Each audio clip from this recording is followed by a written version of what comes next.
Okay, মোৰ নাম reverend Sushil Daimari, general secretary of Assam Christian coordination committee. So' এতিয়া আমি এই গুৱাহাটী প্ৰেছ ক্লাবত কাৰণটো হৈছে JDSSM তেওঁবিলাকে আমাৰ ট্ৰাইবেল খ্ৰীষ্টিয়ানবিলাকক কিছুমান অসাংবিধানিক আৰু কোনো বিশেষ কাৰণ নথকাকৈ সময়ে সময়ে তেনেকৈ আমাৰ ওপৰত তেনেকৈ কথা কৈ আহিছে। সেয়েহে আমি খ্ৰীষ্টান হিচাপে অৱশ্যে আমি বৰ সংযম কৰি আছোঁ, কিন্তু ঘনে ঘনে বাৰে বাৰে এনেকুৱা কোৱাৰ কাৰণে আমি বাধ্য হৈছোঁ। আজি তেওঁবিলাকৰ যিটো আনফাউণ্ডেড ৰিজন কাৰণলৈ যিটো কৈ আছে, ইয়াৰ প্ৰত্যুত্তৰ তথা স্পষ্টীকৰণ দিবলৈ আমি ইয়াক গোট খাইছোঁ। বিশেষকৈ এতিয়া যি কথাবিলাক কৈছে যে JDSS বিশেষকৈ কোঅৰ্ডিনেটৰ তেখেত সন্মানীয় বুলি আমি ক'ব লাগিব, বিনোদ কুমাৰ যিটো অভিযোগ দিছে এইটো হৈছে যোৱাবাৰ তেখেতবিলাকে উলিয়াইছিলে যে 20টাকৈ অধিক ধৰ্মীয় অনুষ্ঠান আৰু বহু আন্তৰ্জাতিক দেশীয় আৰু প্ৰাদেশিক অনুষ্ঠানবোৰে মানৱ সেৱা, শুশ্ৰূষা, শিক্ষা ব্যৱস্থা ইত্যাদিৰ দ্বাৰা অনৈতিক ধৰ্মান্তৰ কৰাৰ তেনেকৈ চেষ্টা কৰিছে। আৰু ইয়াত আমি ইয়াকে ক'বলৈ ইচ্ছা কৰিছোঁ যে এই অভিযোগ অসত্য আৰু ভিত্তিহীন বুলি আমি ক'বলৈ ইচ্ছা কৰিছোঁ। আৰু এতিয়া যদি আমি চাবলৈ যাওঁ, অলপ হিষ্টৰী যদি আমি চাবলৈ যাওঁ, ৰেভাৰেণ্ড নাথান ব্ৰাউন শদিয়াত অসমীয়া কছাৰী, চিংফো, ঘামটি আৰু বহুলোক অতি পুতৌ লগা অৱস্থাত দেখা পাইছিলে। আৰু সেয়েহে এনেকুৱা অৱস্থা দেখা পোৱাৰ কাৰণে তেওঁলোকক শিক্ষা প্ৰদান কৰিবলৈ 1837 খ্ৰীষ্টাব্দত তেওঁ স্কুল স্থাপন কৰে।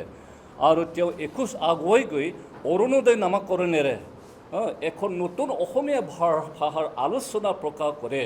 আৰু সেইখন অসম বুৰঞ্জীৰ ঐতিহাসিক এটা কি হয় প্ৰথম অসমীয়া বাৰ্তাবাহী আলোচনী। আৰু এইখনে অসমীয়া ভাষা আৰু সাহিত্যক উজ্জীৱিত কৰি আহিছে।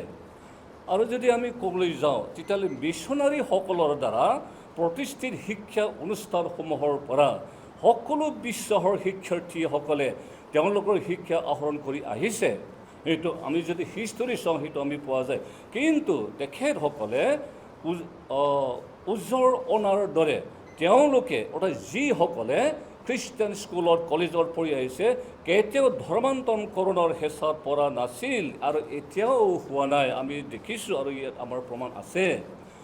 সেয়েহে ইয়াৰে উল্লেখ্য ব্যক্তিসকলৰ কেইজনৰ নাম উল্লেখ কৰিবলৈ মই ইচ্ছা কৰিছোঁ, যেনে ডক্টৰ সৰ্বপল্লী ৰাধাকৃষ্ণন এই সময়ৰ ভাৰতৰ ৰাষ্ট্ৰপতি আৰু যাকে মাদ্ৰাজ খ্ৰীষ্টান কলেজ চেন্নাইৰ পৰা শিক্ষা লাভ কৰিছিল। আৰু তেনেকৈ আমি ক'ব পাৰোঁ যে ডক্টৰ APJ আব্দুল কালাম, আমি সকলোৱে জানো এই সময়ৰ ভাৰতৰ ৰাষ্ট্ৰপতি, যিগৰাকীয়ে তিৰুচিৰাপল্লীৰ ছেণ্ট জোচেফ কলেজৰ শিক্ষা আহৰণ কৰিছিলে।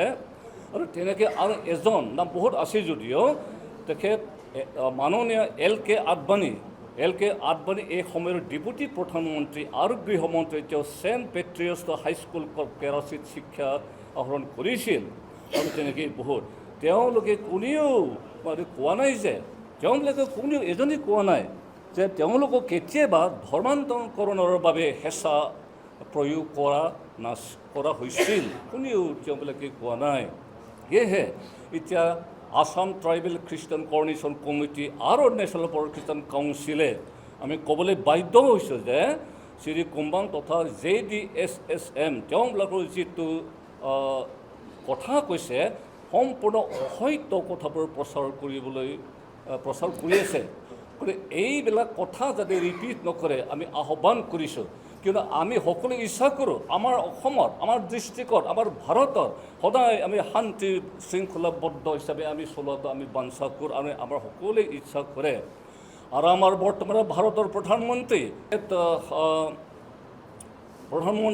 আৰু আমাৰ অসমৰ মাননীয় মুখ্যমন্ত্ৰী ডক্টৰ হিমন্ত বিশ্ব শৰ্মা, তেওঁবিলাকেও আমাৰ মাজত, আমাৰ দেশত শান্তি সম্প্ৰীতি বজাই ৰখাটো ইচ্ছা কৰে, আমিও সেইদৰে ইচ্ছা কৰোঁ।